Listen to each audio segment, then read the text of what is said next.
Berapa kali kita harus tenggelam sebelum kita sadar bahwa bencana bukan lagi takdir, tapi akibat. Kita hidup di negeri yang katanya paling subur, paling kaya, paling penuh berkah. Tetapi mengapa negeri yang sama justru berkali-kali menjadi panggung bencana yang seolah datang tanpa peringatan?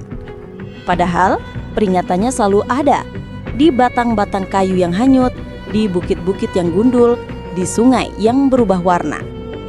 Dan setiap kali korban berjatuhan, kita menggelar doa, mengalirkan bantuan, tapi jarang mengalirkan ingatan.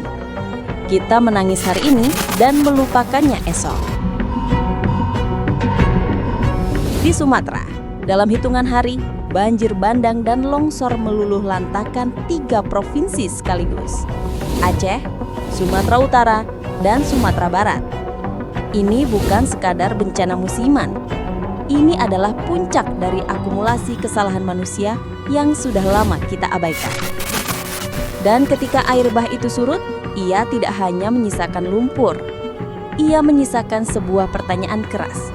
Mengapa kerusakan lingkungan lebih cepat dibiarkan daripada diselamatkan? Tak ada yang mampu menyiapkan kita pada kenyataan yang begitu pahit. Ratusan nyawa melayang, ratusan lainnya hilang tanpa jejak. Ribuan terluka, puluhan ribu mengungsi, dan miliaran nilai ekonomi tersapu begitu saja. Rumah-rumah hanyut, jembatan-jembatan patah, fasilitas pendidikan hancur. Secara nasional, denyut ekonomi ikut tersengal. Sumatera, salah satu nadi industri Indonesia, terhenti seketika. Dan semua ini bukan sekadar angka. Setiap angka menyimpan satu cerita kehilangan. Cerita orang-orang yang tidak pernah meminta menjadi korban. Namun di tengah kabut duka itu, ada cahaya yang tumbuh dari sudut lain negeri. Di Palangkaraya, lebih dari 800 mahasiswa menyalakan 1000 lilin untuk korban Sumatera. Sebuah aksi sederhana tetapi kuat, seolah mereka ingin mengatakan kepada bangsa ini, kalau negara terlambat menangis, kami tidak. Generasi muda itu sadar bahwa apa yang terjadi di Sumatera adalah alarm bagi seluruh Indonesia. Dimanapun hutan dibuka tanpa aturan, disitulah bencana berikutnya sedang menunggu giliran. Tidak berhenti di situ. Kemurkaan akhirnya meledak di ruang rapat parlemen. Kemarahan yang bukan tanpa alasan. Bagaimana tidak? Ketika banjir baru saja memakan korban, ketika keluarga-keluarga masih mencari anak dan saudara mereka, truk-truk pembawa gelondongan kayu justru melintas seperti tidak terjadi apa-apa.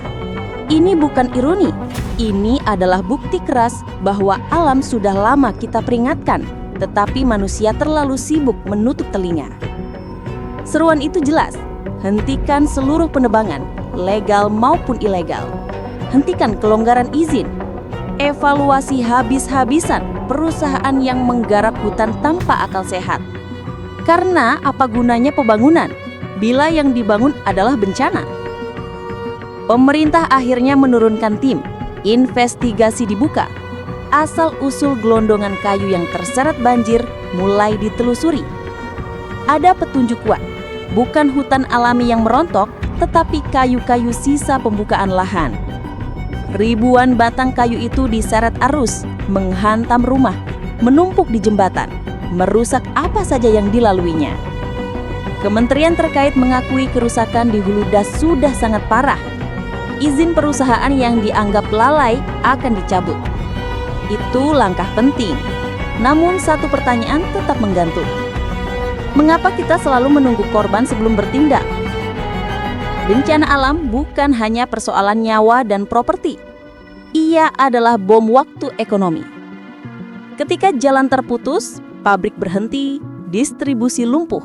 Bukan hanya Sumatera yang merasakan perihnya, seluruh Indonesia merasakan guncangannya. Pertumbuhan melambat, kerugian menumpuk, dan disinilah kita kembali bertanya, berapa harga sebuah pohon ketika ia berdiri? Dan berapa harganya ketika ia tumbang? Banjir ini bukan tragedi acak, Ia adalah konsekuensi langsung dari keputusan-keputusan yang diambil manusia. Dari izin yang diberikan, dari pohon yang ditebang, dari sungai yang dipersempit, dari hulu yang dibiarkan gundul. Alam tidak pernah membalas dendam, ia hanya mengembalikan apa yang kita berikan. Dan yang lebih menyakitkan adalah kita tahu penyebabnya, tapi berpura-pura lupa. Sumatera memberi kita luka yang dalam, tetapi juga pelajaran yang keras. Bencana tidak datang dari langit, ia datang dari kelalaian kita sendiri. Jika kita tidak mau mengubah cara melihat alam, alam akan terus memaksa kita belajar dengan harga yang lebih mahal, lebih pahit, dan lebih menyakitkan. Bukan hari ini kita diuji oleh bencana, tetapi hari esok ketika kita memutuskan apakah kita akan mengingat atau kembali melupakan.